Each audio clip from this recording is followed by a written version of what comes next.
पूर्वांचल के वोटर्स को लेकर इतना हंगामा आखिरकार क्यों बरपा है, आपको वो भी बता देते हैं कि आखिरकार क्यों यह हंगामा हो रहा है। ये सीटें हैं, पूर्वांचल बहुल सीटें हैं जो हम आपको दिखा रहे हैं। बुराड़ी, विकासपुरी, बादली, उत्तम नगर, किराड़ी, द्वारका और नागलोई, ये वो तमाम सीटें 18 विधानसभा सीटें हैं जहां पूर्वांचल के वोटर्स निर्णायक भूमिका में होते हैं।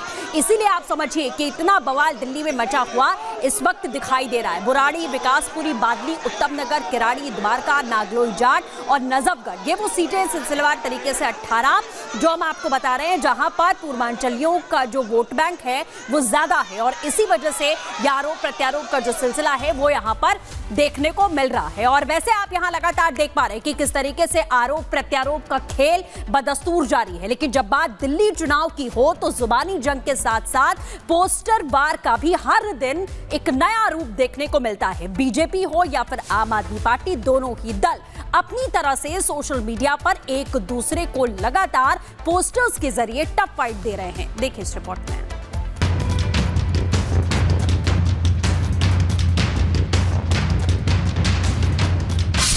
मतदान भले 5 फरवरी को है, लेकिन उससे पहले सियासी लड़ाई अपने चरम पर पहुंच चुकी है।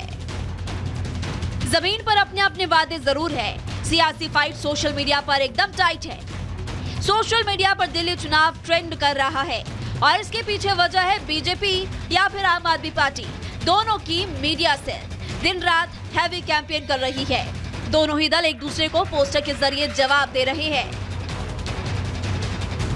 बीजेपी केजरीवाल और उनकी पार्टी को आपदा बताते हुए पोस्टर लॉन्च करती है, तो आम आदमी पार्टी बीजेपी को जुमले वाली पार्टी करार देने में देर नहीं लगाती।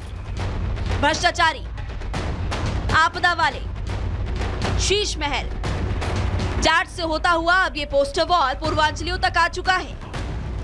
भारतीय जनता पार्टी वैसे तो आम आदमी पार्टी पर चुन चुन कर प्रहार कर रही है, लेकिन जब से पीएम मोदी ने चुनावी हुंकार भरी है तब से दिल्ली की लड़ाई दिलचस्प हो गई है। जहां पीएम मोदी ने आपको नए नाम से पुकारा तो शीश महल से शुरू हुआ वोट युद्ध गुंडे, टैंकर माफिया, पूर्वांचल विरोधी तक आ पहुंचा। केजरीवाल जी जो खुद फर्जी जिस थाली में खाता है उसी में छेद करता है। जिसने अन्ना हजारे को धोखा दिया, दिल्ली को धोखा दिया, वोट मांगने के लिए दर दर भटक रहा है, ये धोखेबाज है। हार दिख रही है सामने। वे इस बार नई दिल्ली विधानसभा हार रहे हैं, निराधार आरोप लगा रहे हैं। हिंदी की जो कहावत है खिसियानी बिल्ली खम्मा नोचे, तो ये अब खम्मा नोचने वाली स्थिति में आ गए।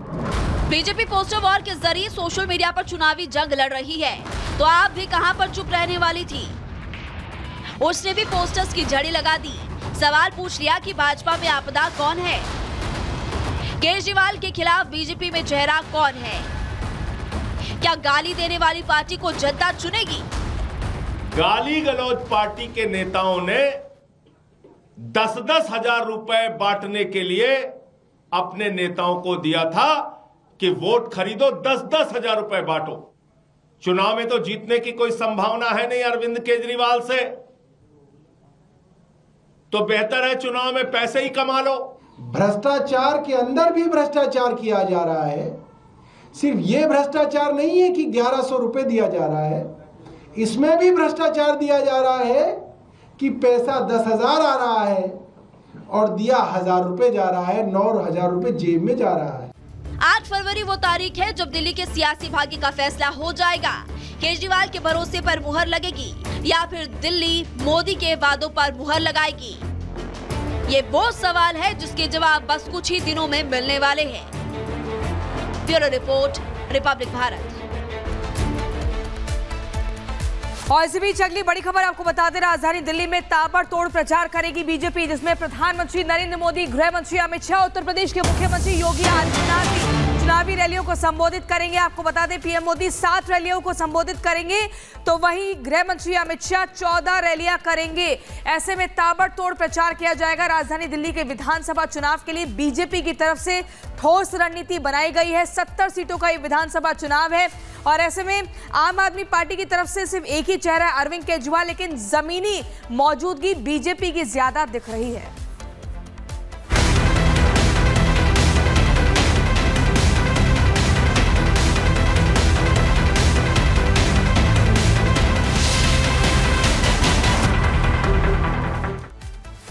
और अब बात संभल की करेंगे। दरअसल संभल में मस्जिद से सटे हुए कुएं की पूजा पर रोक लगा दी गई है। सुप्रीम कोर्ट ने कुएं की पूजा पर रोक लगाई है। संभल मस्जिद कमेटी ने दाखिल की थी याचिका।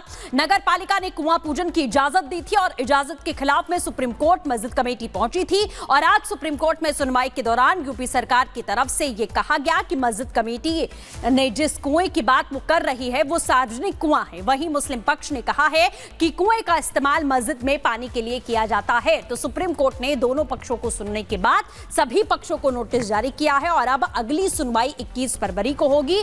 तब तक कुआं पूजन पर रोक लगा दी गई है। संभल मामले में जो वहाँ की मस्जिद कमेटी है उन्होंने सुप्रीम कोर्ट में एप्लीकेशन लगाई थी और उसमें उन्होंने ये मांग की थी कि जो इस तथाकथित मस्जिद के बाहर वेल है, जो वो मानते हैं कि पार्शली ये वेल मस्जिद के अंदर है और पार्शली ये वेल मस्जिद के बाहर है, इस पर यथास्थिति मेंटेन रखा जाए, स्टेटस को मेंटेन रखा जाए। और कोर्ट ने उत्तर प्रदेश सरकार के जो सीनियर काउंसिलर मिस्टर नटराज साहब उनको सुनने के बाद और मैं भी कोर्ट के समक्ष प्रस्तुत हुआ था, सुनने के बाद कोर्ट ने स्टेट ऑफ यूपी से कहा है कि आप अपना स्टेटस रिपोर्ट इसमें फाइल करें। साथ ही साथ हमें भी डिटेल काउंटर एफिडेविट फाइल करने के लिए कहा है। कोर्ट ने इस मामले में नोटिस जारी किया है और कोर्ट ने उत्तर प्रदेश गवर्नमेंट को ये बोला है कि जो आपकी नोटिस है क्वाद इस वेल से संबंधित, उसमें अगली डेट तक कोई एक्शन नहीं लेंगे। अगली सुनवाई की तारीख 21 फरवरी निर्धारित की।